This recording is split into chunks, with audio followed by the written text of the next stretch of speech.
Hello and welcome to today's Travel Trader series. It's day number 152 and I want to talk to you over the weekend when we read our knowledge about a new indicator, and we are using today the Commodity Channel Index, or short CCI. So I already put it on here in the chart, and you can see it's CCI over the last 20 periods. As we are looking on a daily chart, you can see that we are calculating CCI over the last 20 days, which is the usual standard that is used.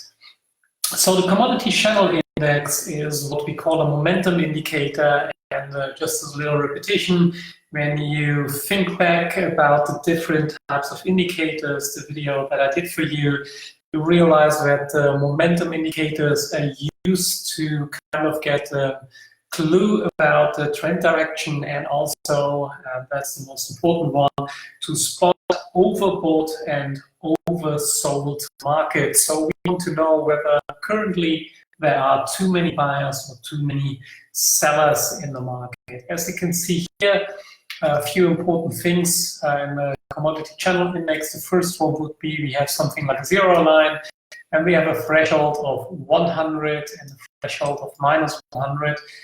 Be aware, we'll talk about that in a little bit, that the 100 and minus 100 are a little bit generic, and they differ from index to index, commodity to commodity, and from shares, different shares. So we will talk about that in a bit. So what does the Commodity Channel Index do? It calculates the difference between the current price and what is called the historical average, so over the last 20 days. And therefore, it's a lagging indicator, so it looks in the past and it wants to tell you something about the current situation. So in this case, we see our current value here is 128.6. So that's where we are at the moment as of today, which means that according to our threshold of 100, the S&P 500 seems to be overbought for the moment. Now, how do we read it? First of all, as I mentioned before, we have the zero line here, and the zero line basically tells us that if the CCI is above the zero line, we are above average prices. If you are below the zero line, so in the negative, we are below average prices.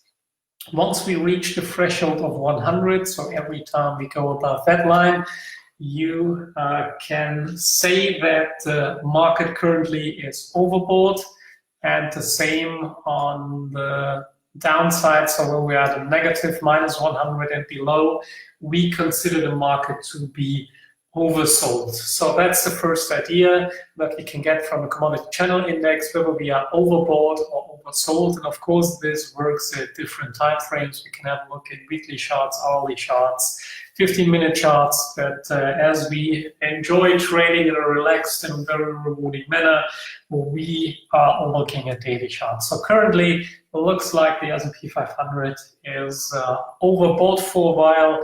And we can see that what went up here as a very strong trend now kind of flattens out. Here we had a little trend change. Here we didn't really get anywhere. Now we kind of went up again, but slightly are going down.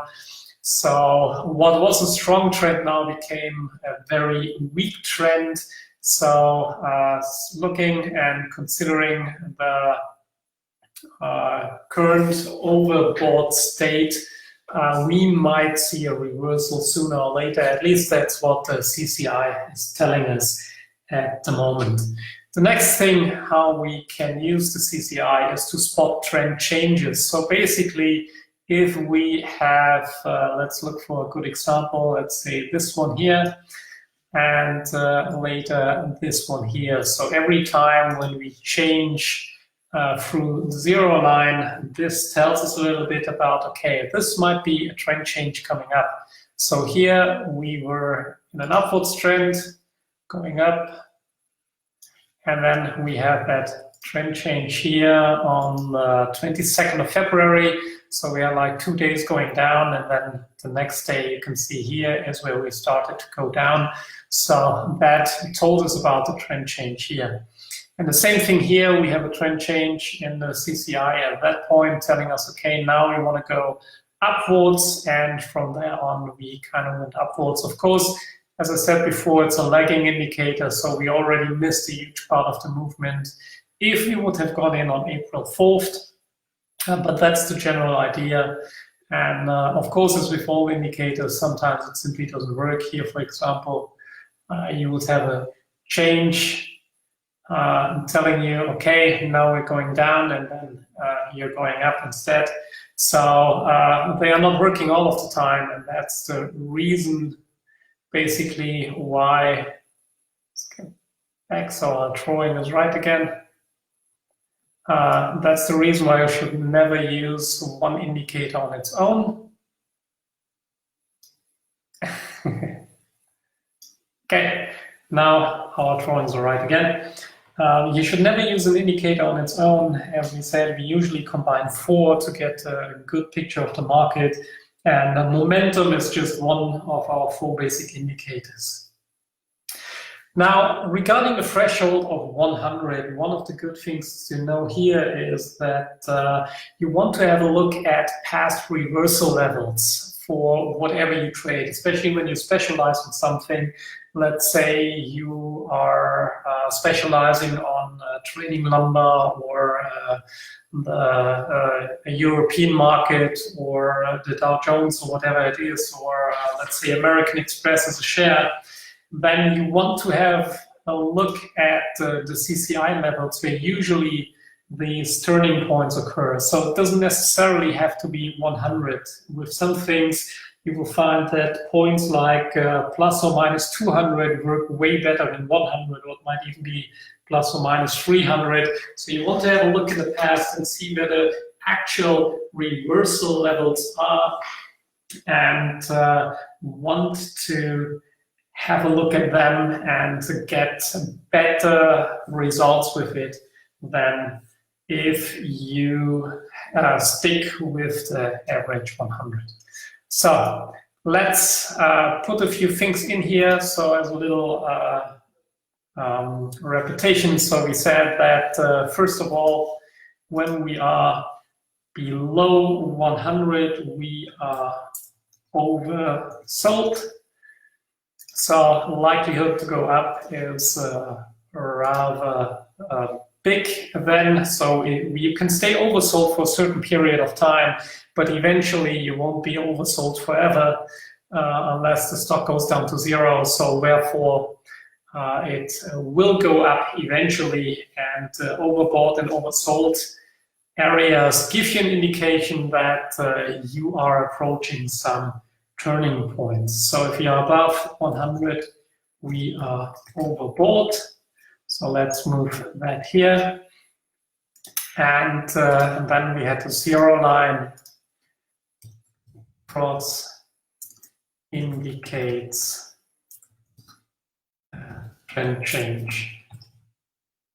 So these are the 3 levels we want to have a look at. So the plus 100 for being overbought or whatever it is in whatever you're trading, the 0 line for trend change, and the minus 100 or the according value for your asset that talks about oversold market. So these are the 3 points we want to have a look at. We never use it on its own, and of course it's a momentum indicator. So let's write that here as a little reminder. And what does a momentum indicator do? Of course, as we said before, spot trend changes and overbought, oversold markets. So that's basically what we get out of our commodity channel index. Typically, it's used, so it's a lagging indicator, which means it uses past data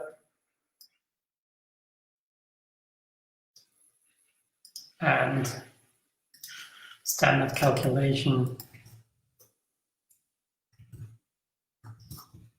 is 20. For us, it states, but of course, if you would be trading in an hourly chart, it would be the last 20 hours. So to sum it up, we have a momentum indicator. We can spot overbought, oversold markets, get an idea when trends are changing, and we can use that to get an opinion on the market. We won't use it on its own, as we don't do with any indicator.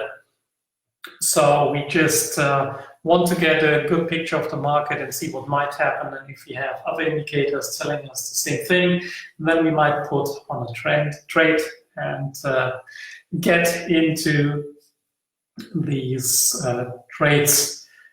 So I hope you find that helpful, and it's one of the indicators that you can use. Of course, there are many more momentum indicators. You got to find something that works well with the market that you're trading, something that you personally like, and then you combine it with the other indicators to get superior results. So thank you very much for watching. Tomorrow I give you a little outlook on the markets again. Right now I will go and write my market outlook for the coming months for students who get it first, but within the next 1 or 2 days you should get it either via email if you sign up for our newsletter as well, or you will find it on Facebook, Instagram, and so on, where we publish it, so you can see which markets I'm looking at and what I will be following and concentrating on trading for the next month. Thank you very much for watching. Have a great evening wherever you are, and I'm looking forward to talk to you again tomorrow. Thank you very much, and goodbye.